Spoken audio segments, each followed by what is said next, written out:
Hello everyone, and welcome back to another story time with Clint Sensei, where we explore both classics and newer stories together. The newer stories are original, like the one I'm reading today. So if you'd like to follow and subscribe, I would very much appreciate that. Today's story is Elise Portran and the Karakuri Key by myself, Clint Sensei. Now, we like to start our stories off with a question or something to consider, and that's what I want you to do today. I want you to think of a new situation you've been in or a new place you've visited that has created a feeling of wonder in you. Something that made you go, this is pretty cool, or this is amazing. I wonder what that's like. It gave you a surprise, and it's an experience that you remember, something that you can still talk about with your friends. Maybe you visited somewhere in the mountains and you found a really cool stream and you could see the fish in it. Or you visited another country, or maybe you went to see your grandparents somewhere and they took you to a fair or something like that, and it creates a memory that's kind of magical.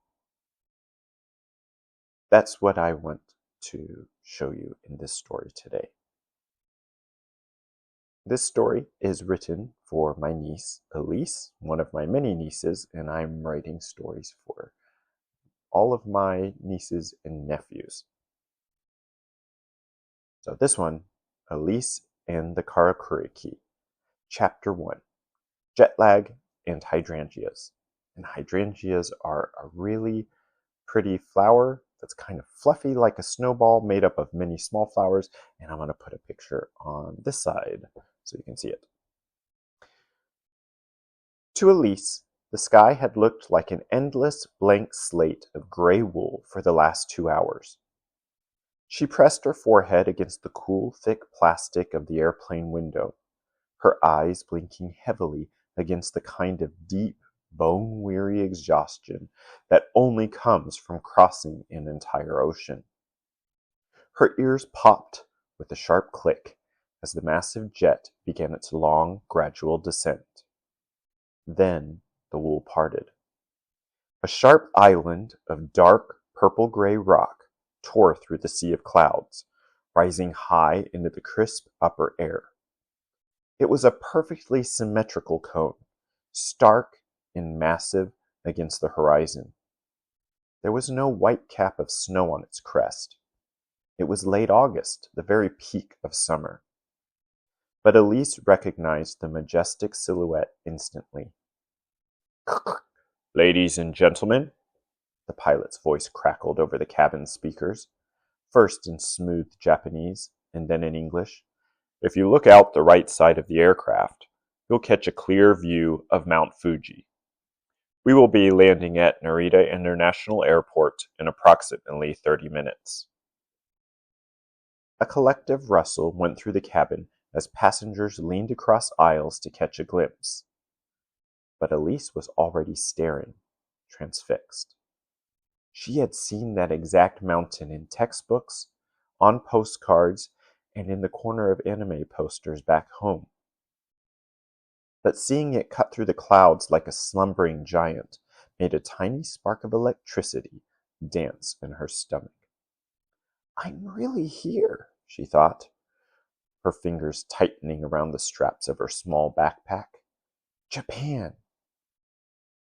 30 minutes later, the illusion of ancient, quiet mountains vanished, replaced by the hyper-efficient, fast-paced reality of the ground. Narita Airport was a whirlwind of sensory overload. Elise felt like a lone leaf caught in a rushing stream of commuters. Everything moved with a strange, rhythmic precision. Green and red digital signs flashed in characters she couldn't read. Automated announcements chimed with polite musical melodies before every message, and rows of pristine, brightly lit vending machines glowed from every corridor, displaying neon-colored bottles of melon soda and cold canned teas. And just so you know, if you're listening from other places in the world, melon soda in Japan is what they call a cream soda, and it's green colored. It's a very interesting soda. And it's one of their most popular sodas. Despite her exhaustion, Elise's eyes darted everywhere, taking mental notes. She noticed how the airport floor tile was patterned to resemble textured woven mats, and how people stood in perfectly straight single-file lines on the left side of the escalators, leaving the right side clear for those in a rush. She took a deep breath, the air smelling faintly of clean floors and toasted green tea, and stepped through the glass doors of the arrival lobby. And in this story, I'm trying to point out some of the cultural differences that are unique to Japan. So the bit about the escalator, it's something they really do here. In what they call Eastern Japan, which is Tokyo and all the way up to Hokkaido, that area, we stand in, if you're not walking on the escalator and you're just standing, we stand on the left side and everybody stands very nicely on the left side. That way, people who want to walk fast up the escalator, they can do that on the right side without having to wait. And you'll notice that if you ever make a trip to Japan. In Osaka and South or West Japan, it's the opposite. They stand on the left and walk on the right. Elise didn't have to search the crowded arrival lobby for long. Towering slightly above the sea of waiting faces was Uncle Clint, waving a brightly colored, hand-painted sign that read, "Welcome to Japan, Elise," in bold, enthusiastic letters surrounded by little doodles of cartoon drawing characters. Next to him, Aunt Tomoko was smiling warmly, already stepping forward from the barricade. "Elise, over here!" Uncle Clint's voice boomed over the airport chatter, full of his trademark energy. Before she knew it, Elise was enveloped in a big, comforting hug from Aunt Tomoko, smelling faintly of lavender, followed by a high five and an enthusiastic hug from Uncle Clint. "Look at you! You survived the long haul," Uncle Clint said, immediately taking her heavy rolling suitcase from her hand. 11 hours in the air, and you don't even look like a zombie. Well, maybe a little bit of a sleepy zombie. "I saw Mount Fuji from the window," Elise said, her voice a little small and raspy from the dry airplane air. "Ah, Fuji-san greeted you. That is good luck for your first trip," Aunt Tomoko said, her eyes crinkling with genuine warmth. She reached into her canvas tote bag and pulled out a chilled, condensation-covered bottle. "Here, drink this. It's cold barley tea. Mugicha. It will help with the airplane throat." So here, I have flown into Narita Airport many times, and not every time is Mount Fuji visible. So it's always a nice thing to be able to see Mount Fuji when you fly into Tokyo. And also, the bit about the mugicha, that tea is made from barley. It has a different flavor than normal green tea. So we have a few different kinds of teas in Japan. We have the green tea, we have the roasted barley tea, which is mugicha, and matcha, which is a very green tea that you like, actual green in color. Green tea itself is not green, but matcha is green, but we don't call it green tea. Very different. Elise unscrewed the cap and took a sip. It didn't taste like the sweet iced tea back home. It was roasty, earthy, and incredibly refreshing. "Wow, that's actually really good." "The fuel of a Japanese summer," Uncle Clint laughed, gesturing toward the exit. "Come on, the car is parked just outside. Let's get you back to Matsudo. We've got a bit of a drive, and I want to point out everything along the way." So Matsudo is also in the prefecture of Chiba, and I will show you a small map there where the trip is from Narita, which is actually in Chiba instead of Tokyo, to Narita. And just a fun tidbit, Tokyo Disneyland is also not in Tokyo. It's in Chiba, and it's close to Matsudo. The train can go straight there. True to his word, Clint was a whirlwind of information. Look to the left. That's the Tokyo sky tree peeking out over the horizon. And see those fields down there? Those are local pear orchards. Chiba is famous for nashi pears. We'll have to try some later. And nashi is what we call our pears, and they're very sweet and good at the end of the summer. And we make a lot of different desserts with them. Parfaits, ice cream parfaits with the nashi, the pears on top, are so good. I'll put a picture of one of them on the side for you guys to see too. Aunt Tomoko kept a gentle eye on Elise from the passenger seat, noticing how Elise's head would occasionally bob as she fought the heavy weight of her eyelids. Clint, don't overwhelm our detective just yet. Her brain is still on a 12-hour time difference. Detective? Elise mumbled, catching the word through her haze of sleepiness. Tomoko smiled. Your mom told us on the phone how you solved the mystery of the missing neighborhood cat last month using a spreadsheet and a flashlight. We know you have sharp eyes, Elise, but even detectives need to rest. I'm awake, Elise insisted, blinking hard as the car cruised past rows of neat, gray-roofed houses and modern convenience stores, her mind trying desperately to process the beautiful, confusing landscape blurring past the window. Elise didn't mean to close her eyes, but the steady hum of the tires against the highway acted like a lullaby. Her head leaned against the cool glass of the window, and she drifted into a deep, dreamless sleep. When she blinked her eyes open again, the car was idling to a stop in a narrow, pristine driveway next to a cozy two-story house with a traditional tiled roof. Ah, the Sleeping Beauty awakens. Uncle Clint turned around in his seat, grinning. Perfect timing. You've been out for about 45 minutes. Welcome to our neck of the woods here in Matsudo. Elise stretched her arms and rubbed her eyes. Surprisingly, the quick nap had cleared the heavy fog in her brain. As she stepped out of the car into the warm, humid afternoon air, her eyes immediately darted past the residential rooftops. Just a short distance away, rising gracefully above a dense canopy of deep green trees, was the elegant curved tier of a towering 5-story pagoda.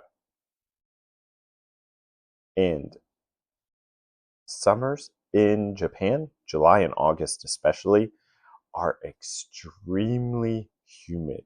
The air can almost feel like soup a lot of times. Having 90% humidity or more is very common. So you can really feel it when you get out of the car. And also, power naps are very good. So a 25 to 30-minute power nap is very good for your brain to organize itself and to help you remember what you've learned. So taking a nap in the afternoon is a very good idea. And they do it in other countries as a habit. In Spain, in Mexico, they do it a lot. Aunt Tomoko smiled, closing her car door. That is the pagoda of Hondoji Temple. It is just a few minutes' walk from our front door. Would you like to go stretch your legs and see it first before we head inside the house? Definitely, Elise said, her curiosity instantly spiking.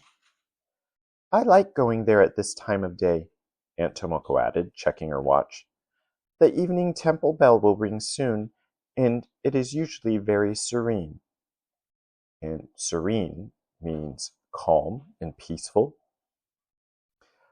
They left the luggage in the car for now and walked down the quiet, clean neighborhood street. Within minutes, the asphalt gave way to a wide path of meticulously swept gray gravel, passing beneath a massive, weathered wooden gateway painted a deep, historic red. And meticulously means carefully. So here, every morning and sometimes in the afternoons, they will sweep the path to Hondoji Temple and keep it very nice. And I'm going to also show you a picture on this side of the weathered wooden gateway. As they entered the main grounds, Elise looked around the vast garden beds. Most of the bushes were deep, solid green. If you come back for your next visit at the end of May or early June, Uncle Clint said, gesturing to the rows of green shrubbery, this entire place is completely buried in ajisai, hydrangeas. Huge, pillowy clusters of bright blue, purple, and pink everywhere you look. It's beautiful. And ajisai is the Japanese word for hydrangeas. And you're going to see what that looks like on the site. Elise looked at the endless green leaves and tried to imagine it, picturing the paths bursting with a sea of vibrant purple and blue flowers. But even without the hydrangeas, the temple wasn't entirely without color. Nestled in a quiet pond near the path, giant green leaves shaped like umbrellas floated on the water's surface. Rising high above them on slender stems were stunning, pristine pink and white lotus blossoms, completely open and catching the afternoon light. And if you follow my story that I'm going to read on Friday, I'm going to be sitting right by this pond. We're a little early, so the lotus flowers aren't blooming yet, but you're going to see what I'm talking about here. The air here felt cooler, rich with the earthy scent of ancient cedar trees and the faint aroma of incense. Elise took a slow turn, taking it all in. The towering red pagoda, the rhythm of their footsteps on the gravel, and the absolute stillness of the late summer afternoon. Her natural detective instincts were firing on all cylinders, captivated by the history and the quiet streets that seemed to hum within the very wooden pillars of the temple.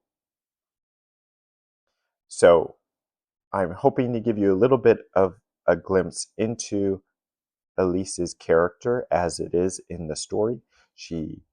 I want her to be a detective type character, so I'm trying to give you hints that show how she is thinking and approaching things that give her that detective mindset.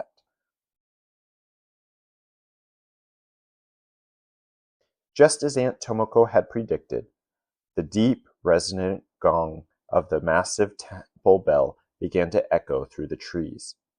The sound was low and heavy, vibrating right through the soles of Elise's sneakers and leaving a peaceful silence in its wake as the vibrations faded into the summer sky. "Time to head back," Uncle Clint said cheerfully, giving Elise a gentle nudge. "Your aunt is going to whip up a fantastic dinner, and I think you've earned it." They turned back toward the main entrance, exiting through the grand red gate and walking down the Sando, the traditional narrow approach road leading away from the temple. The street was lined with beautiful old-fashioned buildings with dark wooden slats and sloping tiled roofs. A few of them were small restaurants advertising seasonal soba noodles, while others were quiet souvenir shops. Because it was late afternoon on a weekday, most of the day's visitors had already gone, and some of the shopkeepers were starting to roll down their metal shutters. But as they walked, Elise's eyes were drawn to one specific storefront tucked between a tea shop and a greengrocer. Unlike the modern convenience stores she had seen from the car, this shop looked incredibly old.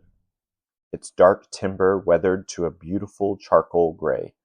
Sliding glass doors revealed shelves packed with traditional Japanese crafts, delicate folding paper fans, hand-painted ceramic lucky cats, and rolls of colorful washi paper. But it wasn't the fans or the cats that caught Elise's attention.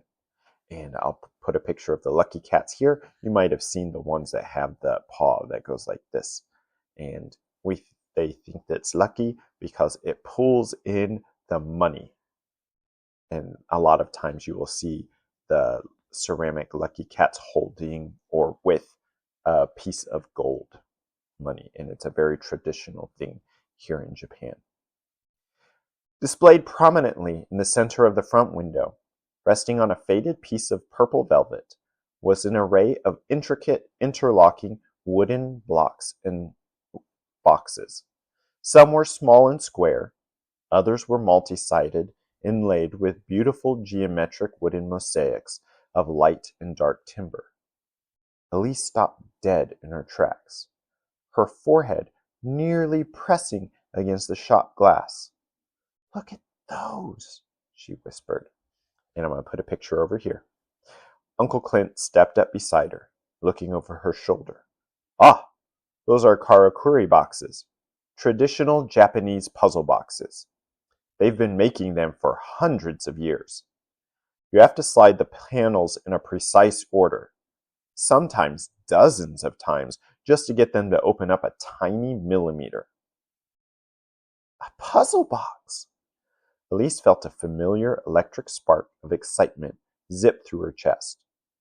This was exactly the kind of thing she loved.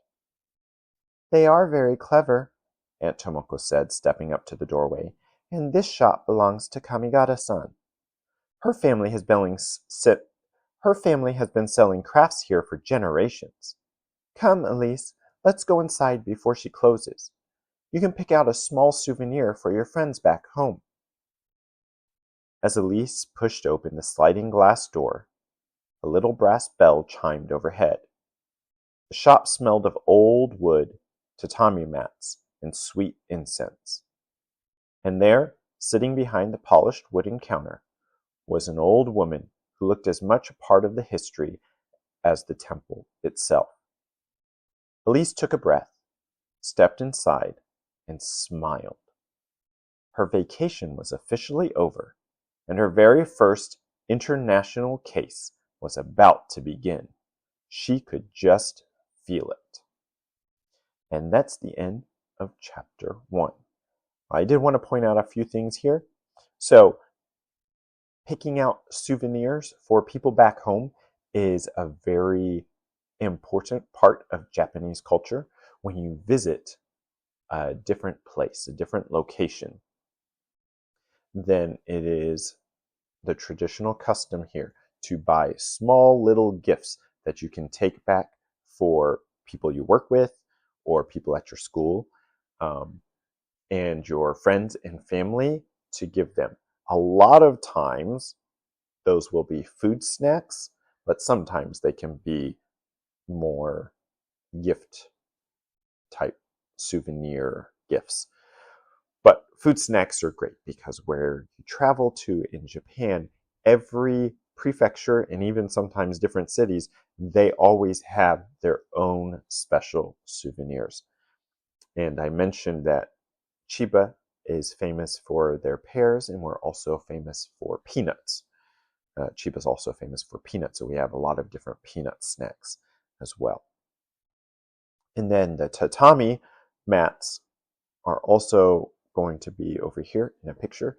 It's a traditional type of flooring they make with woven grass, and it smells very good, and it feels a little different, but soft and cushioned, because they don't really use carpet over here. They use tatami mats or hardwood flooring, and it's something unique to Japan.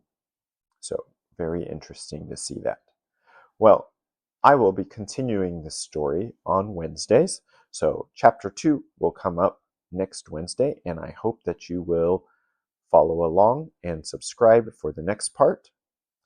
And If there is a question you have about Japan, or something you liked about the story, please leave a comment and let me know. If it's a question, I'll do my best to answer it. Until next time, this is Clint Sensei saying sayonara.